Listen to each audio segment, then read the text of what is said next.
Shalom, shalom, shalom, soyez bénis. C'est l'apôtre Maman Dédé. Bienvenue à l'école d'Esther, l'école de la bénédiction, de la sagesse.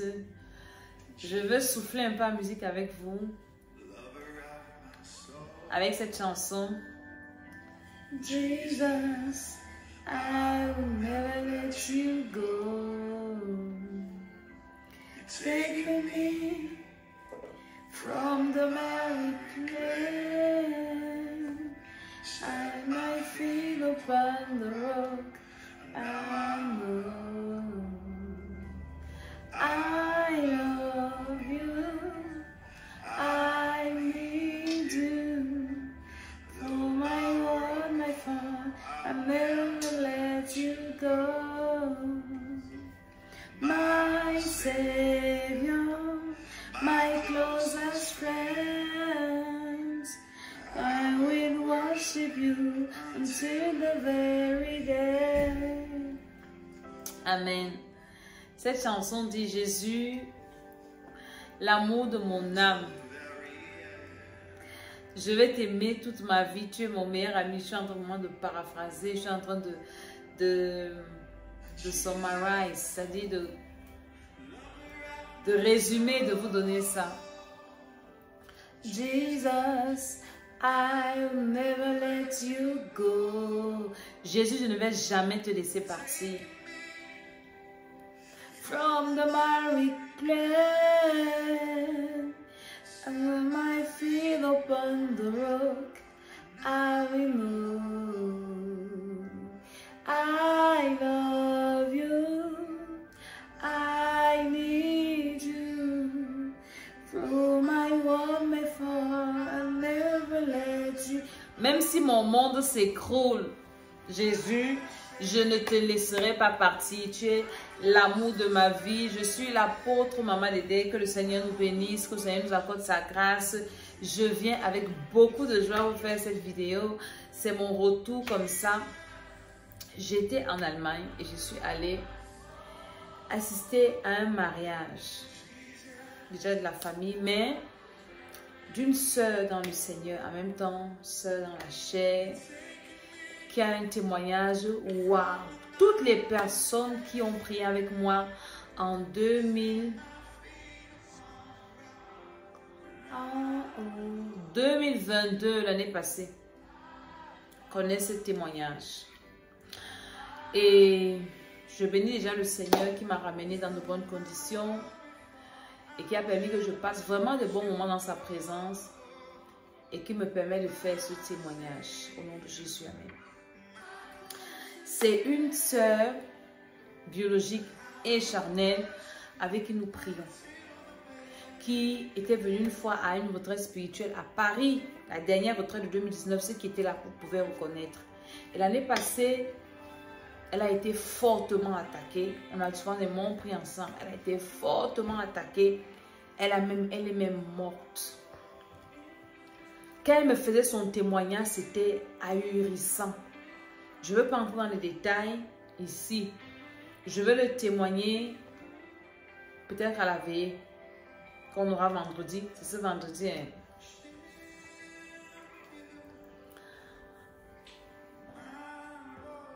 On l'avait mis dans un coma artificiel, elle était partie. Ce qu'elle m'a raconté, d'abord téléphone, j'étais waouh. Comment dans son... Quand elle est partie, ce qu'elle a vu dans le monde spirituel, comment le Seigneur l'a ramenée. Elle me dit: Maman Dédé, comme je me suis réveillée, j'avais la moisissure sous les bas de mes pieds pourrissaient déjà. Et pendant qu'elle était là-bas, nous étions en train de prier ici, en train de dire au Seigneur qu'elle ne meurt pas. Elle ne va pas partir. Je vous assure que le témoignage de cette soeur, quand je suis rentrée, ça m'a fait encore avoir la foi. Ça a augmenté ma foi, ça a boosté ma foi. Ça me fait comprendre que Dieu écoute nos prières. Et je veux dire à quelqu'un que Dieu écoute tes prières. Ne pense pas que parce que tu pries, rien ne s'est encore passé. Ce n'est qu'une question de temps. Ça ne s'est pas encore passé dans le règne physique. Mais dans le règne spirituel, il y a un combat qui se passe. Il y a des choses qui se passent. Il y a des trucs qui sont... Elle dit que, oh Jésus-Christ de Nazareth, quand elle me racontait son témoignage, on a passé toute une nuit seulement, elle me racontait ça. Je dis, Seigneur Jésus, tu es vivant. Le diable savait que Dieu devait la bénir. Il voulait la tuer avant. Quand tu vois les attaques de mort dans ta vie, un peu on prophétise la mort, un peu tu rêves les morts. Sache qu'il y a des bénédictions que Dieu a prévues pour toi, préparées pour toi. Et le diable, comme il ne peut pas bloquer ta bénédiction là, il veut te tuer seulement. Parce que le dernier ennemi de l'homme, c'est la mort. Dès que tu as un mort, c'est fini pour toi. Le diable savait que Dieu devait la bénir. Et quand elle m'a dit qu'elle devait se marier, pour moi c'était waouh, je vais venir à ton mariage. Je viendrai par la grâce de Dieu. Et j'ai tellement prié pour ce voyage, c'était tellement bien. Et à leur église, j'ai rencontré des responsables parce qu'elle a parlé de moi à l'église là-bas. Et pendant la bénédiction, on m'a donné la parole à l'église.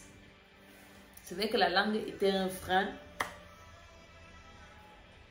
Elle m'a dit, maman Dédé, il faut que tu viennes. Je veux que tu me bénisses aussi pendant mon mariage. Et le pasteur de l'église a béni. Et après, le pasteur m'a appelé. Et j'ai aussi béni. En fait, pour moi, c'était... Ma joie jusqu'à présent est immense.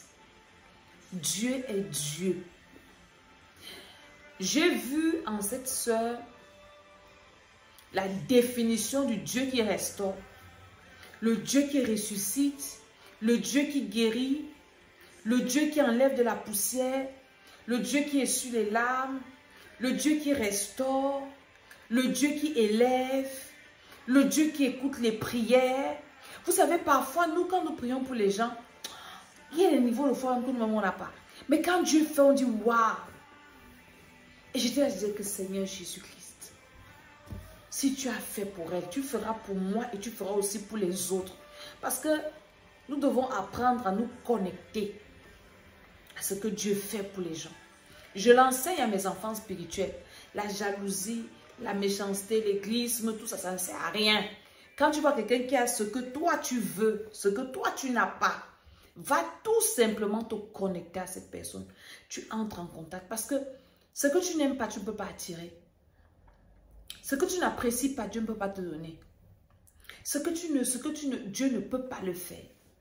Et vraiment, ce témoignage, je suis rentrée bien fatiguée, mais ce témoignage ne me donne pas l'occasion de dormir, même de me reposer, sans te faire cette vidéo pour t'encourager, pour te dire que Jésus-Christ de Nazareth, que je viens te prêcher ici. Peut-être que les autres hommes de Dieu te prêchent, mais moi je te parle de Jésus-Christ de Nazareth. Le Dieu là, il est fidèle, il est vivant, il restaure, il bénit, il guérit, il change la vie, il enlève de la poussière pour faire asseoir avec les grands. Il combat pour nous. Ne l'abandonne pas. Continue de persévérer. Le problème là est dur. Prie. Tu n'as pas encore vu Jésus agir physiquement. Prie encore. C'est pour ça qu'après notre veillée de prière, ce vendredi qui sera le 1er septembre. Ah oui, oui, l'année est en train de finir. Nous entrons dans le 9e mois. Nous allons veiller de prière au 8 avenue du 1er mai à Palaiseau à partir de 21 h. Et nous allons renverser l'autel de la famille. J'ai écouté un homme de Dieu aujourd'hui qui disait, je dis dans ma dernière vidéo, hein, mais j'ai encore écouté un homme de Dieu qui a dit ça aujourd'hui que quand nous allons dans le monde entier, la plupart des problèmes des gens proviennent des autels de famille. Donc nous allons renverser encore ces autels. On ne se fatigue pas. Tant que tu ne vois pas quelque chose de bien, tu ne te fatigues pas. Tu continues seulement à faire le même combat. Donc ce vendredi, nous on est à cette adresse-là. 8 avenue du 1er mai à Palaiseau, dans le 91 à Paris, 91 120. Nous allons veiller, nous allons prier. Alléluia. Et immédiatement après la veillée de prière, je l'ai fait quelques jours après.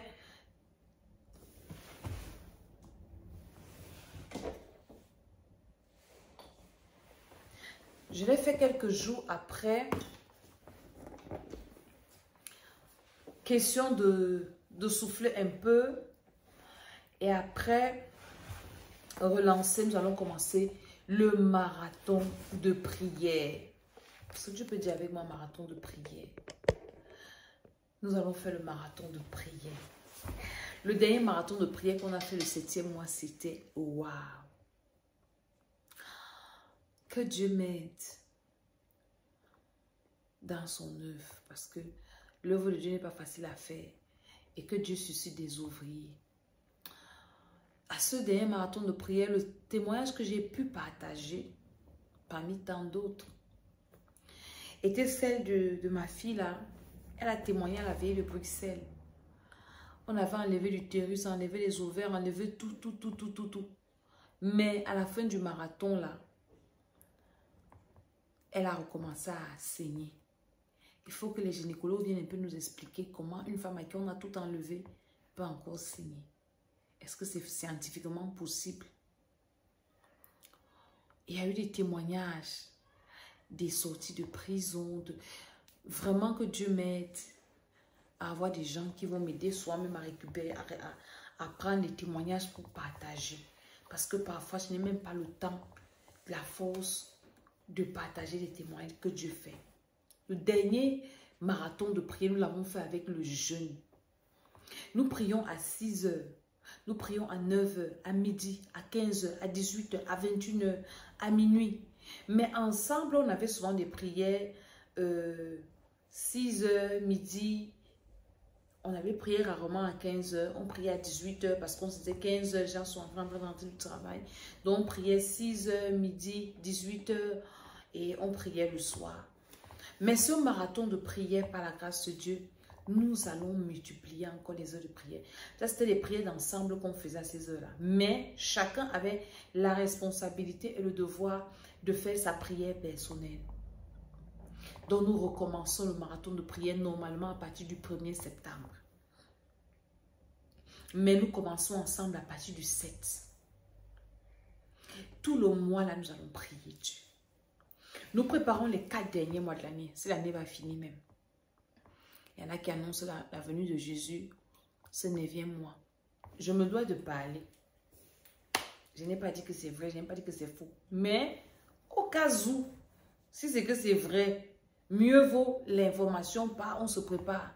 Si c'est que ce n'est pas vrai, hein, on continue à se préparer parce que nous nous préparons tous les jours. Nous nous sanctifions tous les jours. Nous nous purifions tous les jours. Nous faisons les efforts d'abandonner le mal tous les jours. Nous devons nous repentir tous les jours. Parce que Jésus peut venir à chaque minute, à chaque instant. Et la mort pour nous surprendre. Dans le marathon de prière, là, il faut que tu t'inscrives à ça. Nous allons prier Dieu. Je n'ai pas mis de thème cette fois-ci. Mais dans ce marathon de prière, nous allons faire beaucoup de prières de délivrance. Nous allons aussi entrer, nous allons faire des prières en fait de combat. Nous allons faire des prières de repentance. Nous allons faire toutes les sortes de prières. Mais je vous énumère quand même les main points, c'est-à-dire les prières que nous ferons un peu plus. Les prières de repentance, beaucoup plus. Des prières de combat, de combat contre les activités ténèbres. Beaucoup aussi. Des prières de délivrance. Nous allons nous lever contre les autels de la famille de nos parents, maternels, paternels. Nous allons nous lever contre les hommes forts. L'homme fort de la famille de ton père, de ta mère. Et les fondements. Donc, nous allons beaucoup travailler sur la famille, la fondation de nos vies, des familles. Écoute, si tu as déjà entendu parler des choses comme ça, que ça ne te concerne pas, oublie, ça ne te concerne pas. Mais moi, le programme, si je veux parler aux personnes qui sont conscientes des fondements familiaux qui ne sont pas bien. Il y a quelques jours, j'ai encore eu une information concernant ma famille qui m'a fait du bien. Qui m'a donné un nouveau sujet de prière. Parce que vous savez qu'on peut beaucoup prier, mais si on n'a pas la bonne information. J'écoutais l'homme de Dieu, le révérend Paul, qui disait aujourd'hui dans sa prédication que tu dois demander à Dieu les secrets de ta vie là qui te maintiennent dans ce problème-là. Et ce sont les prédications. En fait, ce sont mes messages Quelle est la source de ton problème, le secret de ton problème, tout ça là. Il y a des secrets dans les familles qui maintiennent les familles dans une certaine médiocrité, pauvreté, misère, incrédulité, satanisme. Il y a des secrets là que nous allons découvrir pour nos familles respectives et nous allons affronter ça. Parce que on ne fuit pas les problèmes, on les affronte, surtout les problèmes spirituels. Nous avons le pouvoir. Dans les 40 jours-ci, mon père spirituel, l'apôtre Jean dit souvent que s'il y a un homme qui prie, il y a un Dieu qui exauce. S'il y a une femme qui prie, il y a un Dieu qui exauce. Nous allons prier, Dieu va nous exaucer. Dans le 9e mois, pour nous, c'est un mois de jeûne et de prière. C'est le mois de la rentrée scolaire, c'est la rentrée dans les activités. Moi, je suis rentrée de mes vacances aujourd'hui. Beaucoup sont déjà rentrés, beaucoup vont rentrer cette semaine. C'est la rentrée des vacances. Et partout dans les vacances où on était, on a dormi dans les hôtels, on est monté, on est descendu. On ne sait pas ce qu'on a pris à gauche, à droite. On a visité les choses, les musées, ainsi de suite. Les esprits qui se sont accrochés à nous et tout. Dans le mois-ci, nous allons faire le lavage spirituel de notre âme, de notre esprit, de notre corps, des personnes que nous avons rencontrées, des mauvaises contaminations, contagions physiques, spirituelles, les mauvaises rencontres faites, les choses qu'on a mangées. Dans le mois-ci, c'est un mois de prière. Et écoutez très bien, le mois 9 là, c'est un mois où le satanisme est aussi élevé. Vous savez que j'étais mariée à quelqu'un qui avait fait le satanisme. Donc le monsieur nous révélait souvent les secrets du monde satanique. Et c'était à partir du 4e mois-ci que le diable commence déjà à faire le rassemblement avec ses agents pour savoir ce qu'ils vont sacrifier dans les vies des gens, les domaines des vies des gens qui vont sacrifier, dont les sorciers des familles. Merci Saint-Esprit pour la révélation. Vous voyez que le Saint-Esprit, il me conduit. Moi, j'ai lancé le marathon, je ne pensais même pas à ça et c'est à l'instant que ça me vient. C'est en ce 9e mois que tous les sorciers des familles, des satanistes, des familles, dressent déjà les listes des personnes qui vont aller sacrifier à leur maître Satan comme cadeau de fin d'année. Donc, s'il y a un sataniste dans ta famille, c'est le mois-ci qui décide qui va vendre les mariages. Ton mariage peut-être, les trompes, il va vendre ci, il va vendre ça. Donc, c'est le mois-ci qu'ils sont en train de décider. Et nous, donc, comme ils sont en train de décider là, nous, le mois-ci, c'est devant la face de Dieu que nous sommes à décider qu'on dit non. Satan, tu vas pas me vendre. Même s'il y a un sataniste qui dort avec moi sur le lit, qui mange avec moi dans le même plat, il va manger sa chair, il va boire son sang, il ne va pas me vendre, il ne va pas voir mon enfant. Ce n'est pas Dieu qui va venir faire ça pour toi. Ce n'est pas Jésus qui viendra faire ça à ta place. C'est toi-même qui dois te lever pour dire que voilà ce que j'ai décidé, voilà ce qui va se passer, voilà ce qui va arriver, voilà ce que moi j'ai dit qui va se faire. Est-ce que tu comprends ce que je vais dire? Alléluia. Donc je suis là pour t'annoncer ce programme-ci. L'inscription se fait à mon numéro WhatsApp. Plus 33 7 60 09 48 18. Et nous allons prier. Si Jésus revient, comme on a dit que Jésus va venir là, au début il a fait des trompettes. Je ne dis pas que c'est moi qui ai dit. Je révèle seulement l'information. Parce que moi je suis là pour te préparer à l'enlèvement. Donc si Jésus, le Seigneur dit que personne ne va connaître le jour ni l'heure. Mais si on nous a dit le jour, prépare-toi seulement. Dis pas que maman déjà avait l'info. Quand tu vas rester, moi, maman déjà avait l'info. Elle ne m'a pas lâché l'info. Donc, moi, il vient lâcher l'info. Donc, s'il arrive que Jésus revient entre-temps et qu'il nous trouve dans la prière de repentance, ça sera une bonne chose. On va partir. Pas le genre de prière que j'ai vu, que Dieu m'a montré, c'est que les églises étaient en plein culte, en pleine prière. Jésus est venu, non pas celui-là. Non, on va prier ça, le genre de prière-là. Nous allons prier d'abord utile. Et la prière la plus importante, je vous l'ai toujours dit, c'est la prière de repentance. C'est la prière la plus utile, la prière la plus importante. La prière de repentance. Où nous venons reconnaître nos fautes devant le Seigneur. Où nous demandons au Seigneur de changer nos cœurs. Nous demandons au Seigneur de changer nos mentalités. Nous demandons au Seigneur de nous faire du bien. C'est ça la prière la plus importante. Et après, quand on finit de faire la prière la plus importante ici, en profondeur, on commence à combattre les hommes forts, femmes fortes, les hôtels, les totems. On va tous les écraser. On sécurise d'abord notre salut. Après, on part faire la guerre de la terre.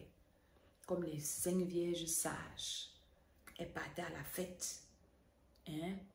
Mais elles avaient pensé que l'huile devait être dans leur lampe. Donc, ne sont pas les vierges folles. Qu'on cherche seulement, oui, je dois me marier, je dois avoir les enfants, je dois voyager, avoir beaucoup d'argent. Et j'oublie que l'époux peut arriver à tout moment et que je n'ai pas assez d'huile. Donc la prière de repentance, c'est cette prière-là qui augmente ta réserve d'huile. La transformation. Alléluia. Donc c'était la communication que je voulais vous annoncer. C'était la communication. Tous ceux qui m'ont envoyé des messages, je vais commencer à les lire parce que je ne les ai pas lus depuis. Et si tu m'avais envoyé un message important que je n'ai pas lu, renvoyez encore le message pour qu'il revienne, qu'il soit actualisé et que je le lise et que je vous réponde. Moi, les deux, c'était en vacances. Il y a quoi? Amen. Donc, il fallait un peu ça. Et vraiment, je rends grâce au Seigneur parce que le travail que nous faisons n'est pas vain en vain. Quand je vois comment Dieu bénit comme ça, quand je vois comment Dieu exauce, des témoignages vraiment sont nombreux. Il y a beaucoup de témoignages, des sujets de prière qu'on a fait l'année passée, des Goliaths qui ont été renversés, des choses. Tu te dis, ah Seigneur, parfois on prie, on pense que le Seigneur n'a rien fait, le Seigneur ne fait rien, alors qu'il est en train de travailler. Nous rendons vraiment grâce au Seigneur. Donc n'abandonne pas le Seigneur. Viens, nous allons prier. Que la gloire de Dieu, la grâce de Dieu soit avec nous. Nous allons prier ce soir. Par la grâce de Dieu, soyez connectés. Au nom de Jésus-Christ de Nazareth, je dis Amen, Amen, Amen.